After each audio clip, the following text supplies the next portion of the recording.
모든 성경이 다 그렇지만요. 히브리서의 초점은 더욱 오직 예수 그리스도만을 드러냅니다. 예수님은 누구십니까? 예수님은 나의 삶에 어떤 분이십니까? 말씀을 통해서 예수 그리스도를 더욱 발견하고요. 내 삶에 예수 그리스도만이 더욱 분명하게 드러나기를 바랍니다. 1절 말씀을 보겠습니다.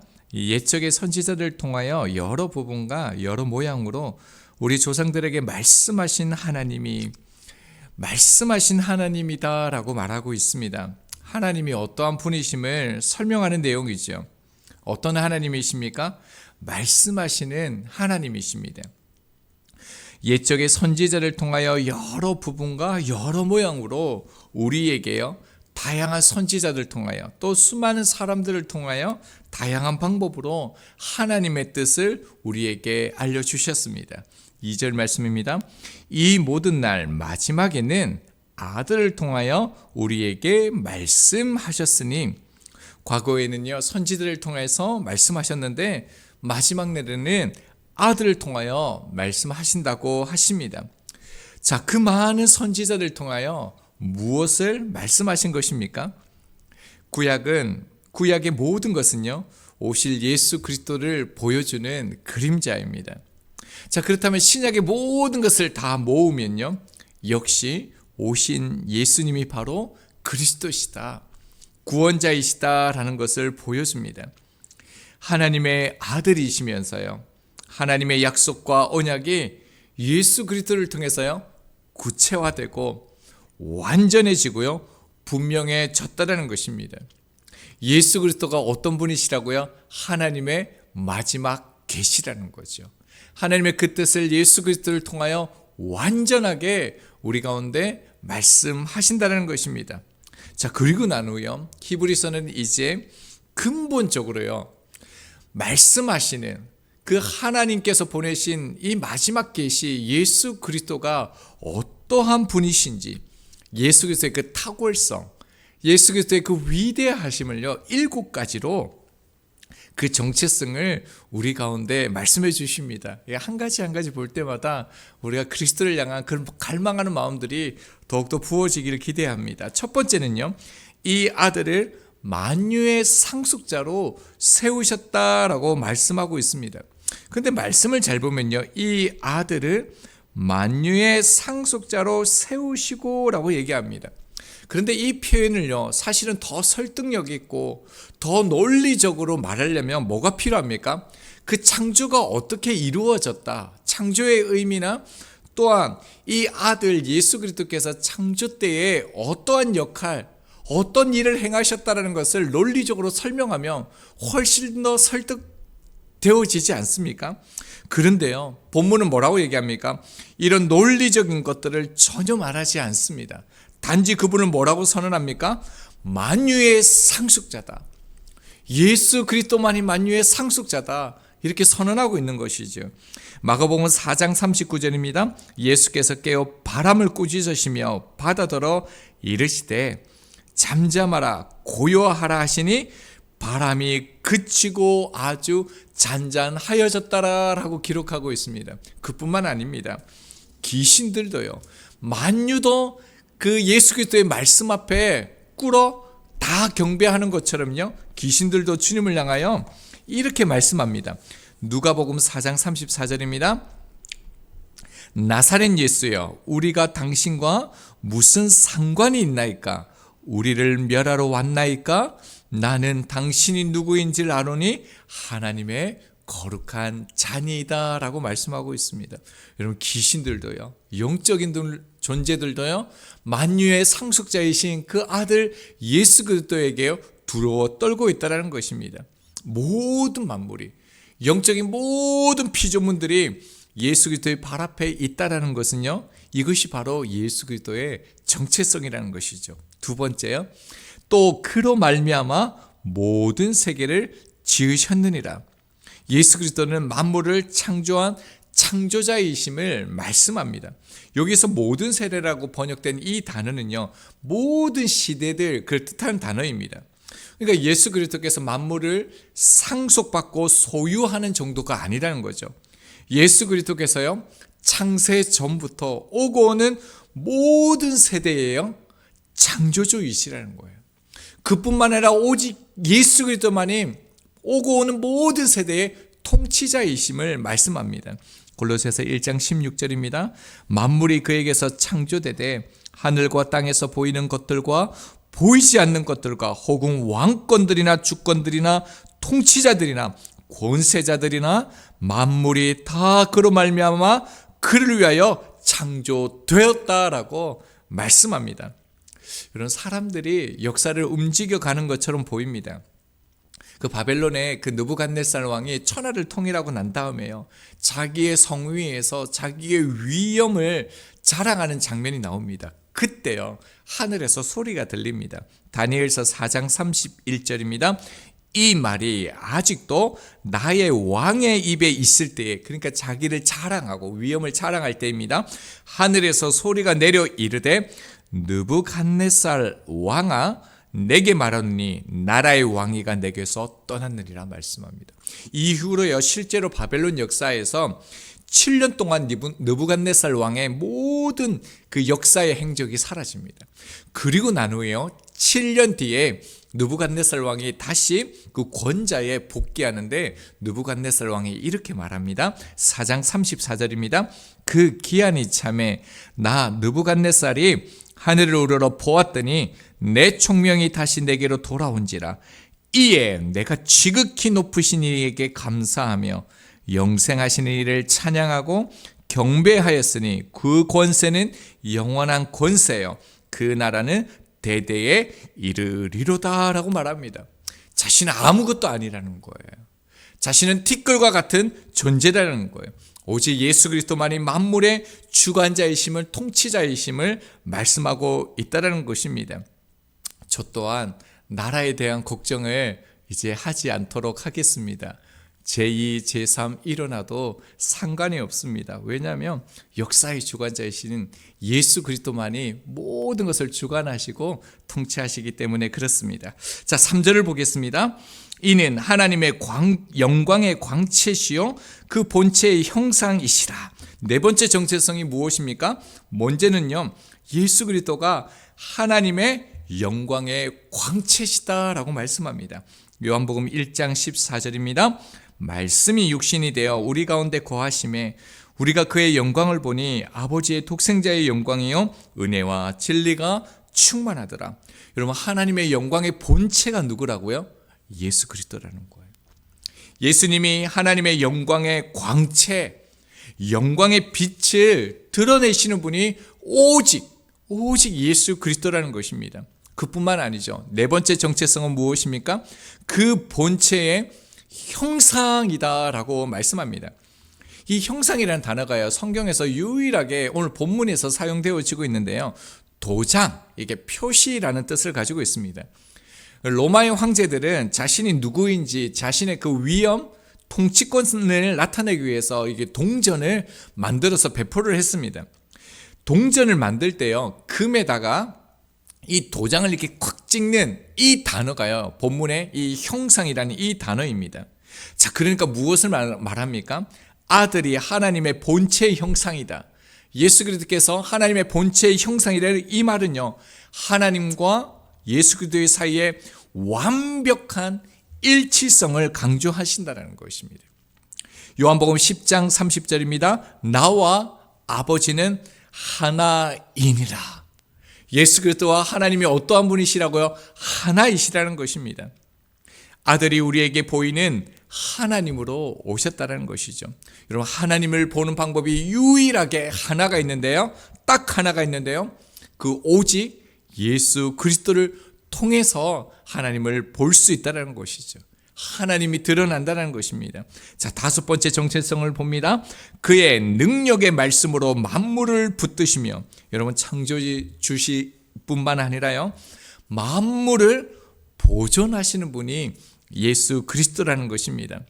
여러분, 예수 그리스도가 그분께서 피조물의 모든 것을 창조하실 뿐만 아니라 붙잡고 계시다라는 거예요. 그리고 그뿐만 아니라 보존하실 뿐만 아니라 하나님의 뜻 가운데 그 목적을 향하여 세상을 이끄신다라고 말씀합니다. 그러므로요, 누구도 그리스도로부터 독립적으로 존재할 수 없는 거예요. 유리되어 방황할 수 없다라는 겁니다. 모든 피조물은요, 주님의 영광과 존귀와 능력의 그 통치 안에 있다라는 것입니다. 그 주님이요, 우리의 삶을 능력으로 인도하고 보호하시는 것이죠. 자, 여섯 번째 정체성을 봅니다.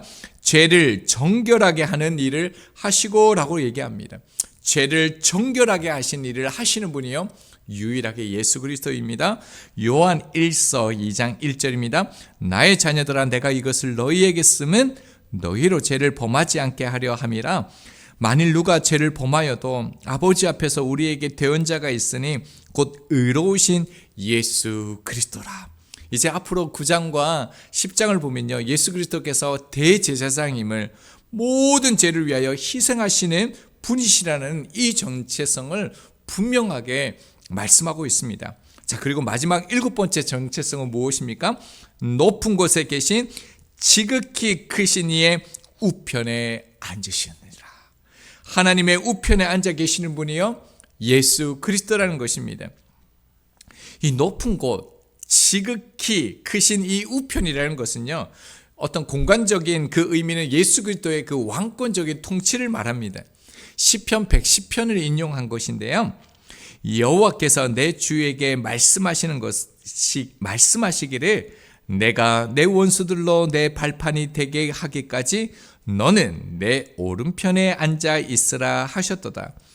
주님께서 그 하나님 우편에 앉으셨다는 것은 위치적인 개념이 아닙니다. 왜냐하면 하나님은 영이시기 때문에 왼쪽 오른쪽 편이 없습니다. 사람의 관점에서 설명해 주기 위해서 상징적인 의미를 사용하시는 거죠. 고대 당시에 왕의 우편에 앉아 있다라는 이 말은요, 통치권을 받아서 다스린다라는 그런 의미를 가지고 있었습니다. 즉, 주님이 하나님 우편에 앉아 계시다라는 것은요, 이 아들이 모든 만물을 다스리는 통치자라는 것을 말씀하시는 것입니다. 자, 이처럼요, 히브리서는요, 궁극적으로 또요, 최종적인 계시로서 예수 그리스도가 어떠한 분이신지를 선포하고 있습니다. 예수 그리스도가 어떠한 분이신가, 이 신앙의 고백을요, 아주 짧은 이 두 구절 안에 다 담아 두었다는 것입니다. 여러분, 오늘 말씀을 우리가 살펴보았는데 예수 그리스도가 이러한 분이심을 어떻게 다가오십니까? 당시에 이 말씀, 예수 그리스도가 이러한 분이시다, 이 말씀을 듣고 믿기 위해서는요, 목숨을 걸어야만 했습니다. 무슨 상황이 있었을까요? 성경을 볼 때요, 언제 기록했는지, 어떠한 상황 가운데 기록되었는지, 어떤 목적을 가지고 이것이 기록되어진지를 살펴보면 더욱더 이 의미가 분명하게 드러납니다.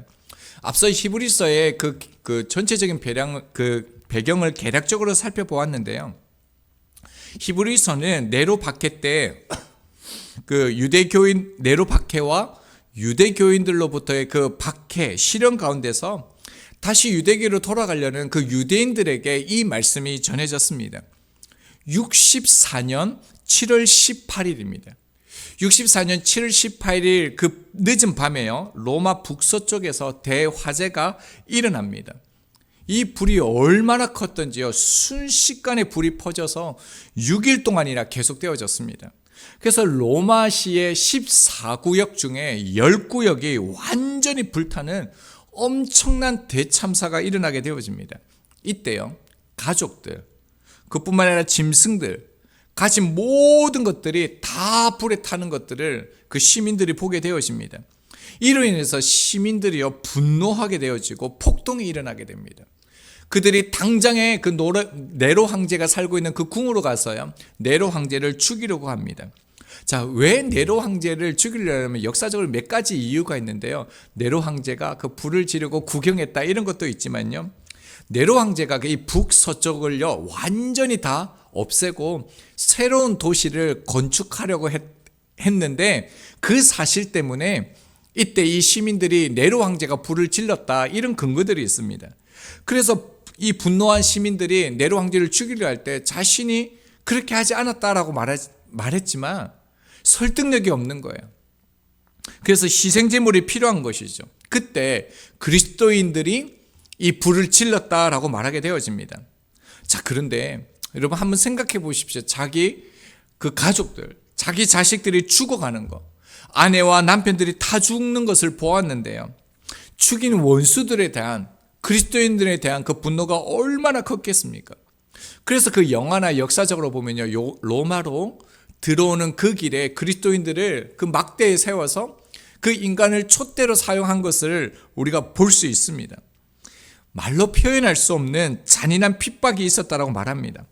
자, 그런데 중요한 것은요, 여러분, 이 핍박은요, 피할 수 있는 박해입니까? 피할 수 없는 박해입니까? 이 박해는요, 피할 수가 있습니다. 로마에는 여러 공식 종교가 있습니다. 유대교는 공식 종교입니다. 그런데 그리스도교는 공식 종교가 아닙니다. 유대교와 그리스도교를 어떻게 구분할 수 있습니까? 하나님을 믿는 거, 그건 같습니다. 그러나 예수 그리스도를 믿으면요, 그리스도교입니다. 군인들이 잡으러 왔을 때 난 예수 그리스도를 모른다, 예수 그리스도를 욕하면 됩니다. 예수 그리스도가 미쳤다라고 얘기하면 그는 사는 것입니다. 꼭 신천지 믿는지 안 믿는지를 어떻게 구분하냐면, 이만희를 욕하면 신천지가 아니다, 이렇게 구분하는 것과 똑같습니다. 그런데 그때요, 머뭇거리면요, 즉각적으로 잡아가서 로마 경기장의 사자밥에 던져집니다. 이러한 일로 인해서요, 수많은 사람들이 배교하게 되어집니다. 예수님을 부인하고 그들이 유대교로 돌아가는 상황이 펼쳐진 것이죠. 그러나 예수님을 포기하지 않았던 이들은요, 죽음을 택합니다. 지금 이 히브리서 예수 그리스도가 누구인가, 이 말씀이 지금 누구에게 전해지고 있느냐면요, 이 말씀은 모든 것들을 내려놓고요, 로마 군인들을 피해서 산으로, 광야로, 땅굴을 파고 숨어있는 그들, 죽음의 그림자 앞에서 내 생명을 끊으러 오는 그때 두려움과 공포 가운데 떨고 있는 그 가족들을 보고 있는 그들에게요, 예수 그리스도를 포기하지 않는 그들에게 지금 예수 그리스도가 누구인가 이렇게 말씀하고 있는 것입니다. 그들을 향한 하나님의 마음, 예수 그리스도의 그 마음을 이 히브리서 안에 담아서 그들에게 전한 것이죠. 그래서 히브리서는요, 예수 그리스도는 하나님의 아들이다, 아들을 통해서 하나님의 뜻이 드러난다, 위대한 선언으로 시작하는 것입니다. 다른 성경과 달리요, 그래서 히브리서는요, 인사말이 없습니다. 서론이나요, 그 누가 기록했는지 저자가 나오지 않습니다. 히브리서는요, 오직 예수 그리스도다, 이것만을 말하고 있는 것이죠. 여러분, 우리 시대에 핍박이 올까요? 점점 세상에 나가보면요, 실제로 어떤 힘과 권세를 가진 그것들이 나타나고 있습니다. 우리가 살아가는 이 시대 속에서도 기독교를 향한 공격, 그리스도인을 향한 공격, 그 믿음에 대하여서 요구를 하고 있습니다. 말씀을 준비하면서 좀 상상을 해보았습니다. 저보고 예수님을 인정할래 안 할래, 목에 칼을 들고 저한테 한다며 나는 어떻게 할까 생각을 해보았습니다. 저한테 그런다면 믿는다라고 해야겠죠. 그런데요, 만약에 우리 자녀들의 목숨을 걸고요 얘기한다라면요, 뭐라고 얘기할 수 있을까 참 많은 생각을 했습니다. 2절에요, 이 모든 날 마지막에는 이라고 말하고 있습니다. 저자는요, 이 대명사를 써가지고요, 이 시대가 마지막 시대라는 것을 이 말씀을 읽고 있는 이들에게 분명히 말씀하고 있다는 것입니다. 동일하게 예수 그리스도를 시인하고 따르지 못하게 하는 이 시대, 이 위기 속에서 지금 이 말씀, 예수 그리스도가 누구신가에 대해서 말씀이 나타나고 있다는 것이죠. 여러분, 이 시대의 핍박도요, 이 시대 가운데 주어지는 이 핍박이 피할 수 있는 핍박입니까? 피할 수 없는 핍박입니까? 동일하게요, 선택할 수 있습니다. 피할 수도 있습니다. 그러나 저희의 삶 속에서 히브리서의 그리스도인들이 핍박과 시련 가운데 예수 그리스도를 경험하고 붙잡았던 것처럼 예수 그리스도가 누구이신지를 깊이 발견할 수 있는 저희들이 되었으면 좋겠습니다. 그래서요, 어떤 상황, 어떤 결정 속에서도 예수 그리스도가 누구이신지를요 분명하게 인식하고 내 입술로 그리고 내 모습으로 예수 그리스도를 선포할 수 있기를 소망합니다. 그래서 오늘 우리의 삶에요, 우리의 히브리서를 오늘 기록할 수 있는 저희들이 되기를 소망합니다. 우리 함께 기도하겠습니다.